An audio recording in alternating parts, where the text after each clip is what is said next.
Hi everybody, I'm Pascal Urien, professor at Telecom Paris, Grande École in France, located in Saclay, close to Paris. And the subject of this talk is innovative countermeasures to defeat cyber attacks against blockchain wallets. Blockchain transactions are signed by private keys. Secure key storage and tamper-resistant computing are critical requirements for deployment of trusted infrastructures. In this paper, we identify some threats against blockchain wallets, and we introduce a set of physical and logical countermeasures in order to defeat them. We introduce open software and hardware architectures based on secure elements, which enable detection of cloned devices and corrupted softwares.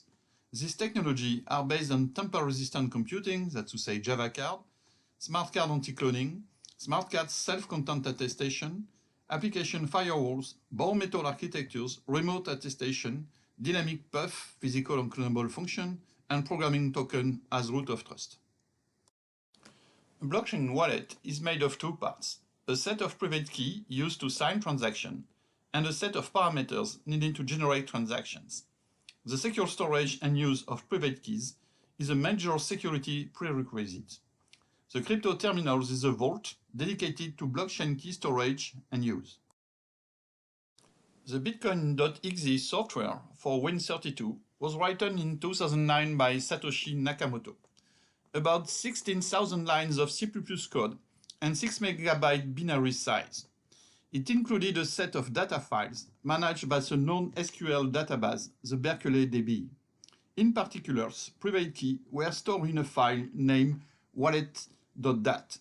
Private keys in blues are not encrypted, and furthermore can be identified by their associated beacon address in yellow. In 2014, a major Bitcoin company, Mt. Gox, went bankrupt due to a data breach allowing illegitimate use of private key. System administrator privilege may enable private keys hacking. As an illustration, the BitFi is a Unix mobile board without baseband. It was rooted and private keys were extracted. In order to avoid these attacks, data centers use hardware secure modules, HSM, whose security requirements are defined by the FIPS 142 standards. 4 security levels are defined, ranging according to the common criteria terminology from EAL1 to EAL4. Some mobile wallets for smartphones are based on hardware-backed key stores, which run trusted environment execution processors. Most of Android mobiles are equipped with TEE processors. Some wallets use secure elements up to EAL6+ security level in order to avoid side-channel attack.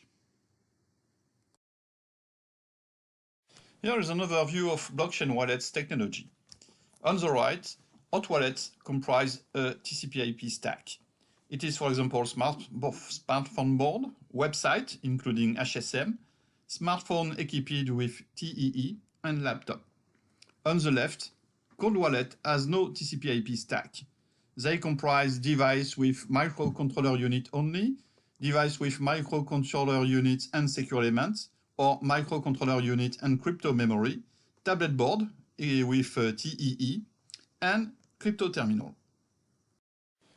Here is a non-exhaustive list of cold wallet security threats. Threats number 1, lack of tamper-resistant storage and side-channel attack able to recover cryptographic keys at one time. Threat number 2, supply chain attacks targeting malware injection or firmware malicious modification. Threat number 3, software integrity is not checked. A bootloader checks embedded firmware integrity. It may be corrupted in a way similar to rootkits. Threat number 4, PIN code and passwords hack. For example, a keylogger captures text entered from keyboards. Threat number 5, misuse of the device from laptop or mobile, running Trojan horse or worms. Threat number 6, cloning of Gwynm device. Clones with equivalent features include hidden function targeting cryptographic key recovery. The crypto terminals is Arduino based. It comprises an ATmega 2560 8-bit microcontrollers, 16 MHz clock, 256 KB flash, 8 KB SRAM, 4 KB square PROM, an USB chip, a Bluetooth low energy module CC2541 with 256 kilobyte flash, and IPS 320 by 480 touchscreens, a programming token USB ASP, built over 90 MHz 8 kilobyte flash and 1 kilobyte SRAM, and a removable smart card with a security level EAL6. A set of 5 software pieces, colored in green, is used by the crypto terminals. S1, the MIND processor, AVR firmware, up to 256 kilobytes. S2, the Bluetooth Low Energy module firmwares, up to 256 kilobytes. S3, the Java card firmware. S4, the USB ASP bootloader. S5, the USB-SB firmware downloaded via the bootloader.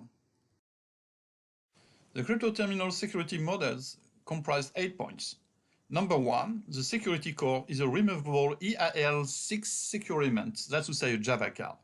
Number 2, smart card's authenticity is guaranteed by an anti-cloning mechanism. Number 3, the crypto terminals can duplicate secure element content.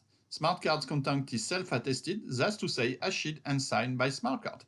Number 4, the crypto terminals act as the firewalls between the secure element and the hot environments connected to the internet. Number 5, the security model is based on the concept of bare metals, that's to say the terminal is delivered without firmwares, as well as the Bluetooth modules. Number 6, firmware are authenticated by an embedded algorithm known as remote attestation. Number 7, physical authentication of crypto terminals processors and programming token processors are performed by using SRAM dynamic puff techniques. Number 8, the programming token is a root of trust, is managed the crypto terminals processor firmware downloading. Number 1, tamper-resistant computing with Java card. The Java cards run the cryptocurrency application written in Java card programming language. These smart cards are available from multiple manufacturers with evaluation assurance level EL ranging from EL5+ to EL6+, according to common criteria, standards terminology. Number 2, smart cards anti-cloning. A pair of private public key is generated upon software instantiation for every smart card. The card public key is certified by a certification authority. The crypto terminal stores the certification authority public key. The crypto terminals read the card public key and its certificates and verify the certificates. The crypto terminal checks the smart card's authenticity by generating a random value which is signed by the card private key. Number 3. Smart cards content self-attestation. The crypto terminals can duplicate smart cards contents, that's to say keys, for backup purposes. The crypto terminal generates a random value, it concatenates this random to the card fingerprint and signs this value with its private key. Finally, it returns the card fingerprint and the signatures. Number 4. Firewalls. The crypto terminals is a firewall between smart cards and connected devices such as laptop or smartphone, potentially corrupted. All critical operations, PIN entering, signature generation, are acknowledged by users. The crypto terminal's software integrity is proven by a remote attestation algorithm. Number 5. Bare metals. The MIND processors can be fully flashed via the serial programming interface ports up to 256 kilobytes. The Bluetooth modules can be fully flashed by the MIND processors up to 256 kilobytes. The programming token firmware, 6 kilobytes, can be flashed via an embedded bootloader of 2 kilobytes.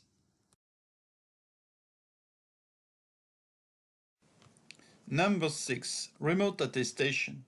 Remote attestation function, that's to say time-stamped BMAC algorithm, is a sequence of instructions which computes a fingerprint over a set of memories in the way that the MAC will be wrong or the computation will be slower if memory content are modified. We introduce the authentication code as the MAC exhausts the computing time. The computing time is about 1 millisecond per kilobyte.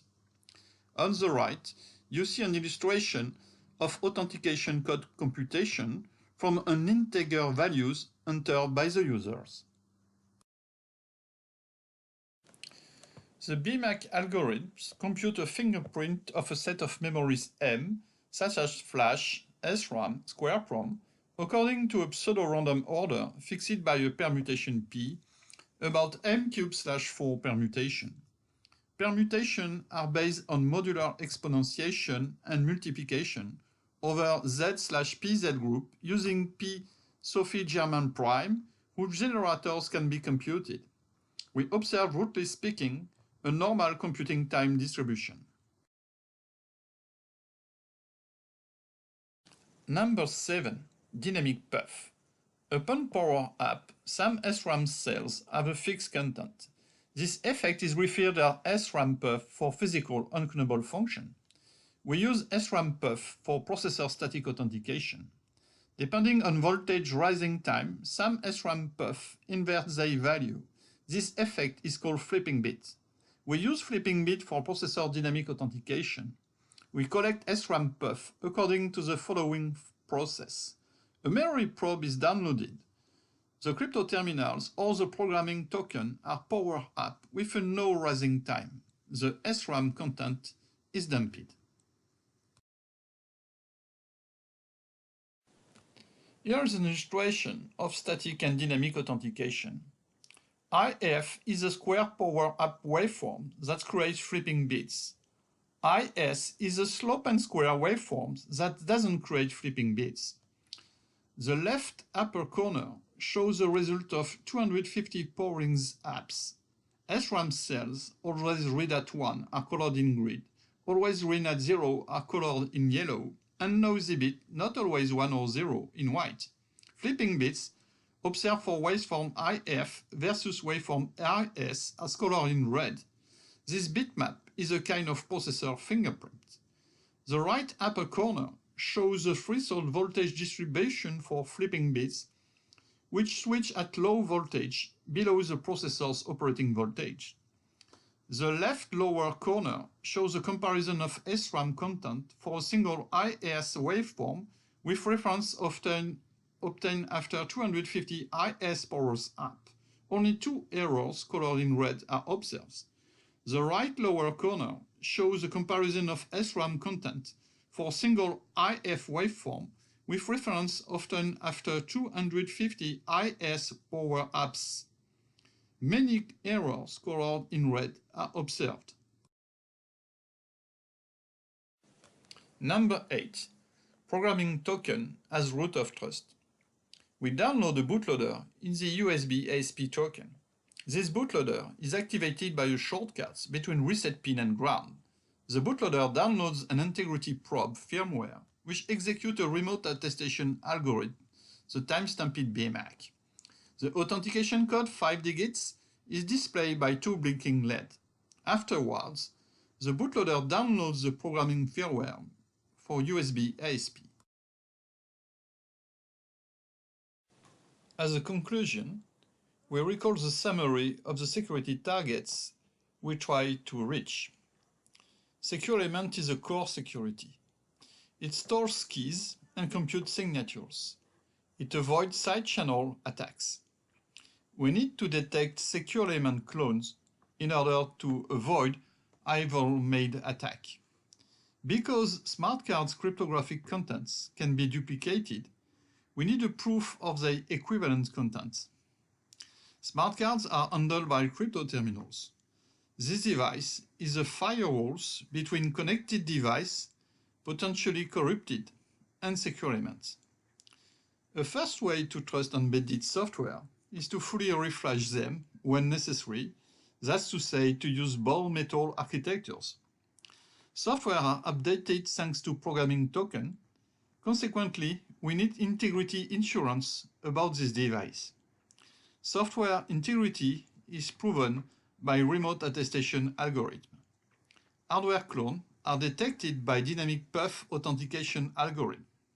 The combination of hardware and software integrity measures should defeat supply chain attack.